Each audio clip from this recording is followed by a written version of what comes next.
Hello friends, welcome to pharmacy impact. तो इस video में आपको बताने वाला हूँ शेड्यूल ट्रिक की कुछ 100 ट्रिक से आप सारी शेड्यूल्स कैसे याद कर सकते हो।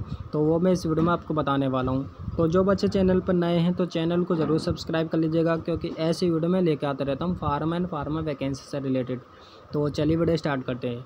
तो देखिए, पहले नंबर का शेड्यूल है शेड्यूल ए। तो इसका एग्जांपल देता हूँ। मान लीजिए आपने डी फार्म या बी फार्म किया है, ठीक है। कंप्लीट करने के बाद आपका सबसे पहला काम क्या होता है, आप लाइसेंस अप्लाई करने जाते हो। तो शेड्यूल ए में आता है लाइसेंस फॉर्मेट, यानी कि लाइसेंस अप्लाई करने के लिए जितने भी फॉर्मेट्स हैं, फॉर्म हैं, लेटर हैं, वो सारा शेड्यूल ए में आता है। शेड्यूल ए लाइसेंस फॉर्मेट, ठीक है। तो इस तरीके से आप याद कर सकते हैं। नेक्स्ट शेड्यूल है शेड्यूल बी।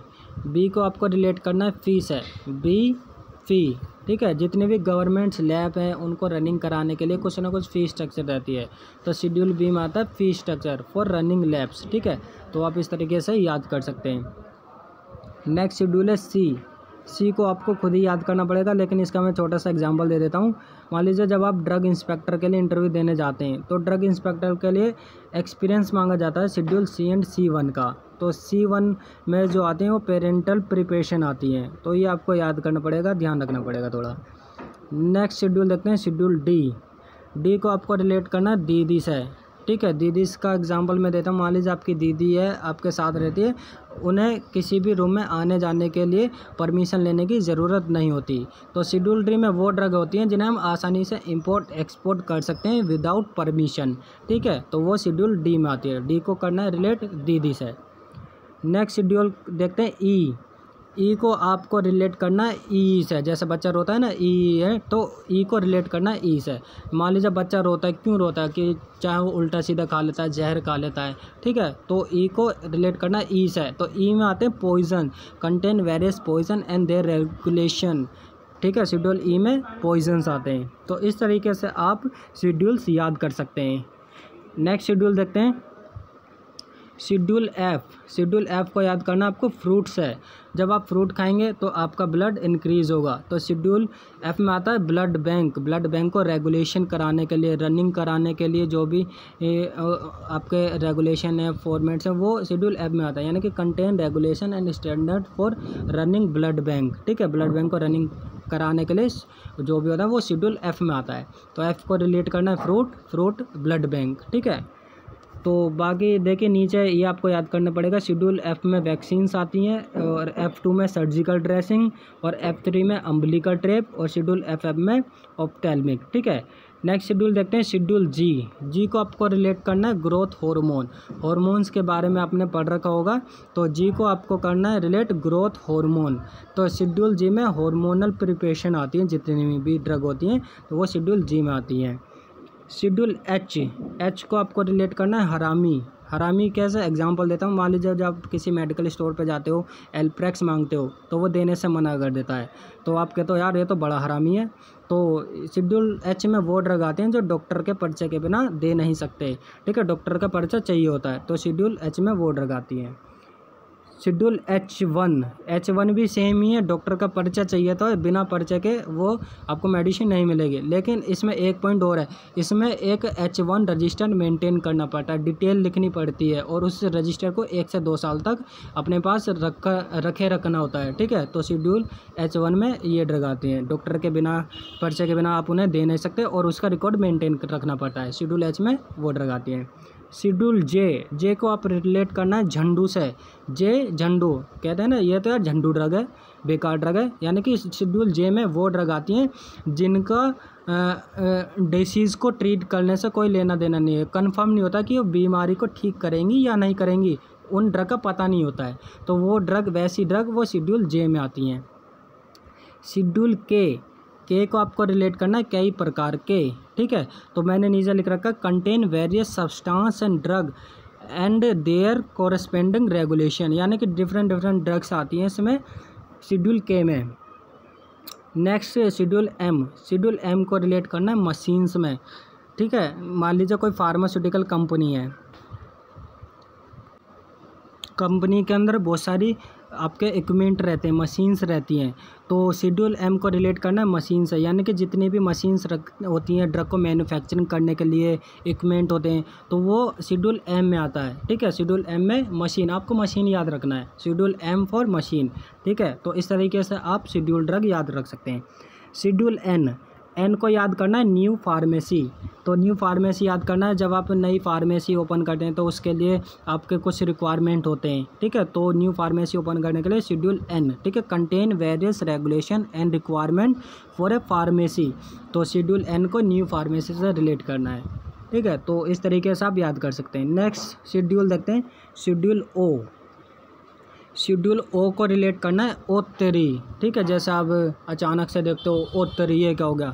ठीक है, तो ओ तेरी माने कि कोई डिसइंफेक्टेंट होते हैं। ठीक है, तो वो डिसइंफेक्टेंट फ्लूइड्स होते हैं, वो शेड्यूल ओ में आते हैं। Contain various regulation and requirement for disinfectant fluid, जैसे टॉयलेट क्लीनर हो गया जैसे हैं, तो वो शेड्यूल ओ में आते हैं। तो ओ से ओ तेरी। शेड्यूल पी, पी को आपको रिलेट करना है पी फॉर पीरियड। ठीक है, तो इसमें आता है life period of storage of drug, यानी कि ड्रग की कितनी लाइफ स्पेन है। तो शेड्यूल पी में आता है period, life period of drug. ठीक है, तो मैंने लिख रखा अभी नीचे point, contain regulation regarding life period and storage of various drug. ठीक है, तो शेड्यूल पी को रिलेट करना है पीरियड से। शेड्यूल क्यू, क्यू को रिलेट करेंगे कलर से। ठीक है, इसमें आता है जितने भी आपके डाइज होते हैं, ठीक है, सोप होते हैं, कॉस्मेटिक होते हैं, तो वो शेड्यूल क्यू में आते हैं। क्यू को आपको रिलेट करना कलर, ठीक है, डाई। ठीक है, तो ऐसे ही आपको याद कर सकते हैं। शेड्यूल आर, आर को आपको रिलेट करना है रोकथाम। रोकथाम में आ जाएंगे आपके कंट्रासेप्टिव्स, जितने भी आपके कंट्रासेप्टिव्स हैं वो शेड्यूल आर में। ठीक है, आर फॉर रोकथाम। तो मैंने लिख रखा है contain various regulation and requirement for condoms and other contraceptives, तो आर फॉर रोकथाम। शेड्यूल एस, एस को आप याद करना है सौंदर्य। ठीक है, सौंदर्य माने सुंदरता, तो यानी कि इसमें कॉस्मेटिक, जितने भी कॉस्मेटिक आइटम्स हैं वो सारे शेड्यूल एस में आते हैं। तो list various cosmetic and toiletries. ठीक है, तो शेड्यूल एस में कॉस्मेटिक एंड टॉयलेटरीज जितने भी आइटम्स होते हैं वो शेड्यूल एस में आते हैं। तो शेड्यूल एस को सौंदर्य से आपको रिलेट करना है। शेड्यूल टी, टी को आपको रिलेट करना है तीनों। ठीक है, अब शेड्यूल टी, अब इसमें कौन कौन से आगे तीनों देखो, पहले नंबर का आपका होगा आयुर्वेदिक पहला, सेकंड सिद्धा, तीसरा यूनानी। यानी कि जितने भी तीनों ये ग्रुप के हैं उनके जो मैन्युफैक्चरिंग है, रिक्वायरमेंट है ड्रग को मैन्युफैक्चरिंग करने के, वो तीनों जो आपकी उपाधि वो इस शेड्यूल टी में आती हैं। तो मैंने लिख रखा है contain various regulation and requirement for manufacturing of Ayurvedic, सिद्धा एंड यूनानी। तो शेड्यूल टी को रिलेट करेंगे तीनों से। तो इस तरीके से आप याद कर सकते हैं। शेड्यूल यू, यू से आपको रिलेट करना है यूट्यूब, यूट्यूब। ठीक है, अब जैसे यूट्यूब जब आप चेक कर सकते हो, आप कुछ भी चीज़ आप यूट्यूब पे सर्च कर सकते हो, आप नोट्स देख सकते हो, वीडियोस देख सकते हो, यानी कुछ भी सर्च करो, यानी कि यूट्यूब पे हर सारा रिकॉर्ड होता है। तो शेड्यूल यू में आपके रिकॉर्ड कीपिंग होते हैं, यानी कि contain various regulation and requirement for record keeping. ठीक है, नेक्स्ट शेड्यूल है वी, वी को आपको रिलेट करना है वीआईपी से, यानी कि वीआईपी यानी कि वीआईपी में होते हैं पेटेंट ड्रग, यानी कि जो बड़े लोग होते हैं, अमीर लोग होते हैं, वो पेटेंट ड्रग खाते हैं, अच्छी दवाई, यानी कि VIP, V for VIP, patent drug आती है शेड्यूल वी में, जो महंगी ड्रग होती है। शेड्यूल डब्लू, डब्लू को रिलेट कर सकते हैं नॉन वीआईपी, यानी कि जेनेरिक ड्रग। ठीक है, जो जेनेरिक ड्रग होती हैं वो शेड्यूल डब्लू में आती हैं, जो आपको रिलेट करना है नॉन वीआईपी। शेड्यूल एक्स में, शेड्यूल एक्स में सेम शेड्यूल एच वही है। शेड्यूल एच में आप डॉक्टर के पर्चे के बिना आप पेशेंट को मेडिसिन नहीं दे सकते, और आपको पूरा रिकॉर्ड मेंटेन रखना पड़ता है, रिकॉर्ड 1 से 2-3 साल तक अपने पास रखना पड़ता है। शेड्यूल एक्स में वो ड्रग आती है। शेड्यूल्स वाई, वाई को आपको रिलेट करना है वाई आर यू हर्टिंग, क्यों आप क्यों मार रहे हो, यानी कि शेड्यूल वाई में आते हैं क्लिनिकल ट्रायल, यानी कि जब आप आपके जैसा रैबिट हो गया, आपका रैट्स हो गया, उन्हें पर आप ट्राई करते हो। ठीक है, तो contain requirement and guideline for clinical trial, schedule Y में क्लिनिकल ट्रायल्स होते हैं, ठीक है। तो ये कुछ शेड्यूल्स है जो मैंने आपको इस वीडियो में बताया। अगर वीडियो समझ में नहीं आया तो आप एक बार दोबारा से स्टार्टिंग वीडियो देखिए, स्टार्टिंग से। आई होप आपको कंप्लीट ट्रिक आपको पता पड़ जाएगी और आसानी से आपको एक दो बार वीडियो देखोगे कंप्लीट आपको याद हो जाएंगे शेड्यूल सारे। तो इस तरीके से आप याद कर सकते। और इंटरव्यू में भी ये क्वेश्चन पूछा जाता है, 1 से 2 शेड्यूल्स के बारे में पूछा ही जाता है। तो ये था मैंने जो ट्रिक बताई, इसी तरीके से आप सारे शेड्यूल्स याद कर सकते हैं। तो अगर वीडियो अच्छी लगे तो लाइक करना, शेयर करना और ज़्यादा से ज़्यादा चैनल को सब्सक्राइब करें, क्योंकि ऐसे वीडियो में लेकर आता हूँ फार्मर वैकेंसी से रिलेटेड। इस वीडियो में इतना ही, नेक्स्ट वीडियो में जल्दी मिलूंगा ऐसे ही नए इंटरेस्टिंग टॉपिक के साथ। तब तक के लिए थैंक यू।